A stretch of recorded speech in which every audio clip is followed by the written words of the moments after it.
You can tell when something is corporate. You can practically see boardrooms of executives telling someone, don't do this, or we need to see this. Corporate touches come in many forms. The Easter egg show masquerading as Disney's 100th movie spectacular, a fully CGI remake of a beloved film about lions starring a prominent pop star, bad sequels that coast by on their animation and recognizable IP, the movies that use the label children's content as an excuse not to put in any work or depth. Whatever form it may come in, you know it when you see it. On the other hand, we have passion projects, things you can watch and feel the love through the screen. Whether it be passion project shows that got their big shot with Disney, the web series that blows up in popularity, or even just a movie where you can tell everyone making it had a blast. Passion projects are the things we love to see. The fandoms will rally behind. They're why we love media in the first place. Well, not everyone loves them with the same intensity that we do. Corporate things get greenlit. They get made. They get advertising money and appear on the top banners of streaming services. Passion projects, while the lucky ones may get made, very few get treated well. One of 3 things typically happen to them that end up making people forget about them. But that doesn't make them forgettable. We just have to look back and remember. Fate number 1. Cancellation. Kick Buttowski is a Disney Channel show about a 10-year-old suburban daredevil named Clarence Buttowski doing stunts throughout the neighborhood, dealing with his older brother Brad, and living life to the fullest with his best friend Gunther.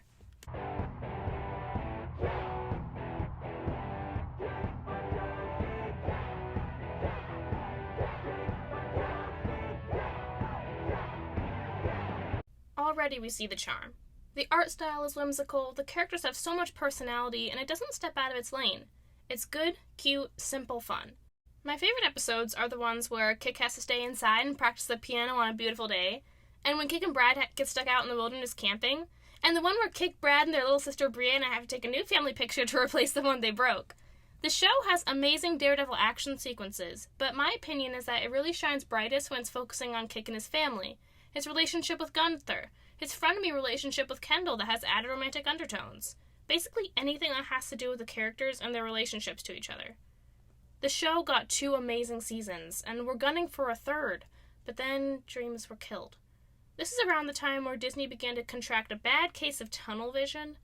If the show wasn't doing record numbers like Star vs. the Forces of Evil or Gravity Falls, then it was worthless to the company.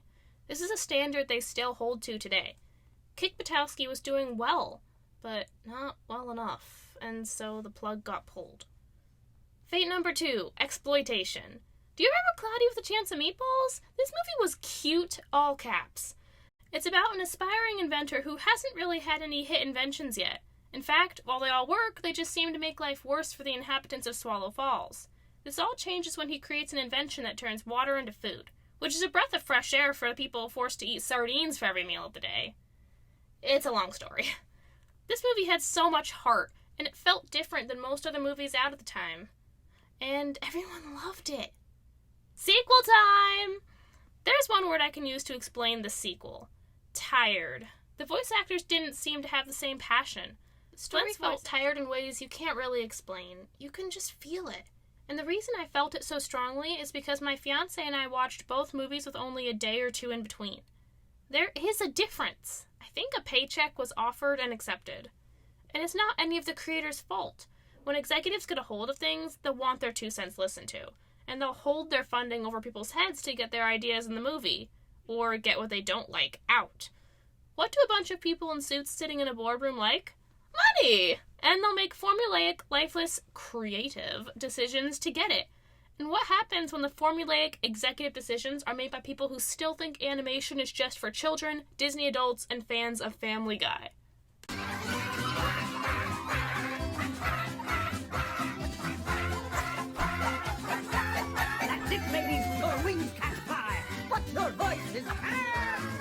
Fate number 3, terrible adaptations. This last one is a little different. It's a book series. Story time! I got sick last winter, and my fiancé read to me over the phone while I was trying to get some sleep.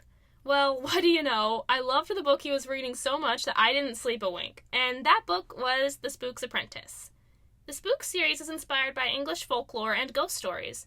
In this world, if you are a 7th son of a 7th son, you have the ability to sense the dark forces in the world, and more importantly, do something about them. Tom Ward is a seventh son of a seventh son, so his mom sends him off to be apprenticed to the local spook, John Gregory. Over the book, he learns to be sure of himself, protect his family, and make his own decisions.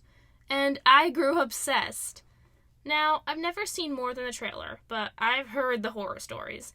The Seventh Son was reportedly so bad that the original author of the series wondered if he had gone to the wrong theater by accident, and they never did anything with the franchise again, to my knowledge. This happens, and it happens a lot. Someone will take an IP that people love and try to use it to make a quick, lazy buck, and sometimes the original can't recover. If the original was, say, a book, and the adaptation was, for example, a movie, more people watch movies than read books. It's a cruel death, and only die-hard fans came to the funeral because the casual viewers are only vaguely aware that something was murdered in the first place. On a more well-known scale, we can look at Megamind vs. the Doom Syndicate, because this is the same idea, just done to a movie that everyone has seen at least once. They took a franchise that's been pretty much dead in the water for 10 years outside of fan hype, and gave it a lazy sequel that is bizarrely made in a way that only children under the age of 5 could enjoy, despite the marketing trying to reach the original Megamind fans. 20-something-year-old Gen Zers! It's a prank, bro! Let's take a step back from the more recent roadkill situation and look back on some past funerals. How many people have thought about Kick Buttowski in recent years? What about Cloudy with a Chance of Meatballs? Did you remember that movie exists? Does anyone talk about it anymore? How about all the people who watched The Seventh Son on Netflix and never think about the books? All of a sudden, all these wonderful creative projects have become forgotten. But hey, modern SpongeBob and the Despicable Me empire are still going strong. We should be thanking the execs for that on our hands and knees. Forgotten, but not forgettable. Let's take a step back from modern Marvel, the 20th season of The Loud House, and every adaptation that only exists to make a quick buck. And look back on the true diamonds in the rough of our childhood. They just made things better back then. Yes, okay, Rise of Gru was actually decent. I can still pick on the Minions Empire, okay? They probably have those dark Minion memes hanging up in the Illumination office. This franchise is fair game. Once again, happy birthday to my amazing fiancé. This is the second of your birthdays that we've been together, and there will be many more to come. I love you very much.